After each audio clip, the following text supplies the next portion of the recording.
lot of people ask me about changing conchos and how to do it. You know, suppose they want to give their saddle a new look, and putting new conchos on does a really nice job of it, but how do I get them on and off without tearing them up?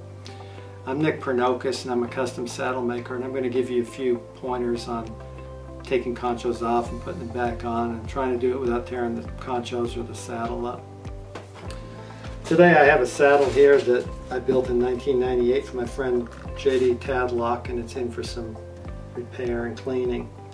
And what I'm going to do is I'm going to take a concho off this saddle and show you how I approach it, especially if it doesn't want to come off, and then how I put a new one on and make sure it'll stay in there.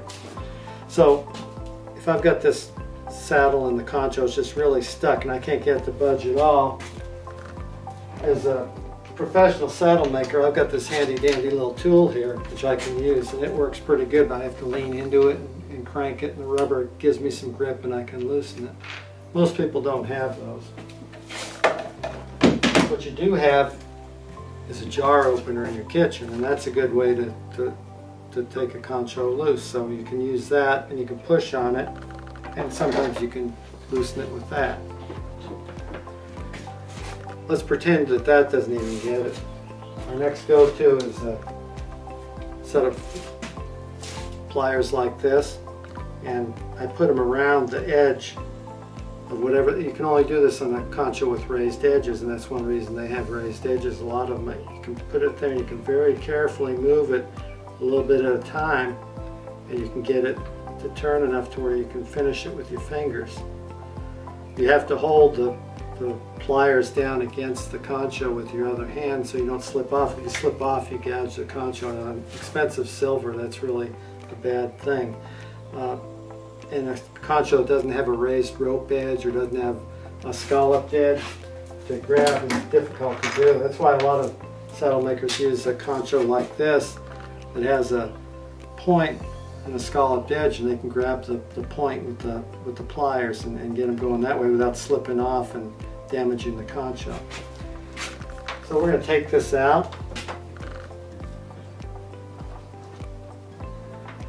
And your concho should be held in place with nails or screws. If it's not, you probably want to replace the nail or the screw so it's not moving all around, because that'll loosen your concho.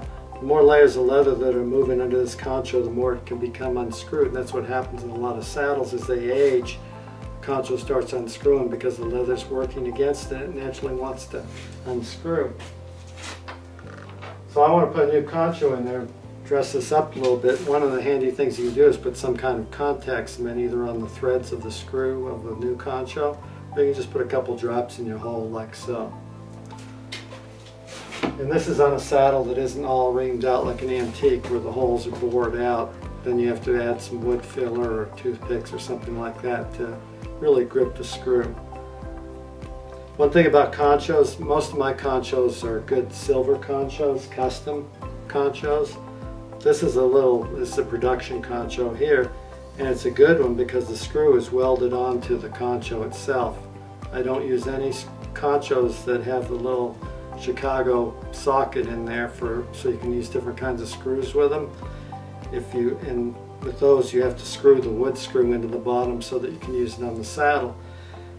What happens is then you've got another place for it to loosen up. You can tighten it down as much as you want, and that concho will work loose and just fall off, and you'll have a screw stuck in there. So you always, for a saddle, you always want the wood screw permanently attached to the back of the concho. So I'll put something in there and make sure it sticks.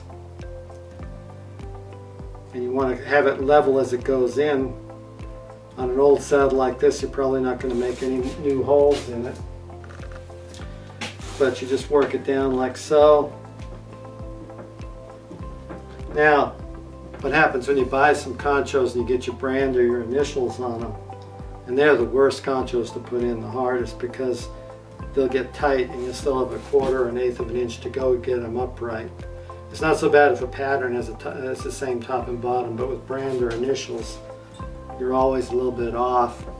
And that's why you want the raised edge or a scalloped edge or something that you can grab without damaging the concho. And that's when, if I get this concho in and the brand just shifted a little bit to the side here, and it's pointing that way instead of straight up, and I put the pliers on here.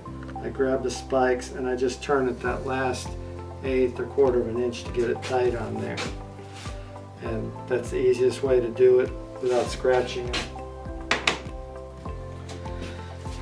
I hope you enjoyed this piece about conchos. It's something that everybody faces from time to time. I'd like to thank the GHN for allowing me to tell you about this, and I hope if you like it, you'll like their video on the videos. And if you really like it, I hope you'll consider joining the GHN and subscribing to them. Then you can get all this information all the time. It's free. If you have any questions, just post them on the bottom under the video, and one of us will get back to you and answer your question. And if you have anything else that I can help you with, just contact me at Pernokas Saddlery in Stephenville, Texas. Thanks for watching. If you enjoyed this, you might also enjoy my book, All the Pretty Saddles. It's full of information on how to select a saddle, how to tell if it's safe, how to know if you're getting a good buy. And if you'd like a place to find it, I'd recommend the Cowboy Bookworm in Fort Worth, Texas. They have every kind of book you can imagine on equine type events and cowboy stuff, historical and factual things, and some fiction as well. And that's the Cowboy Bookworm in Fort Worth, Texas. If you enjoyed this bit, you might also enjoy my book, All the Pretty Saddles.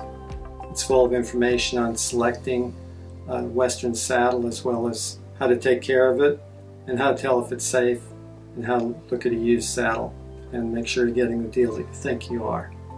It's All the Pretty Saddles.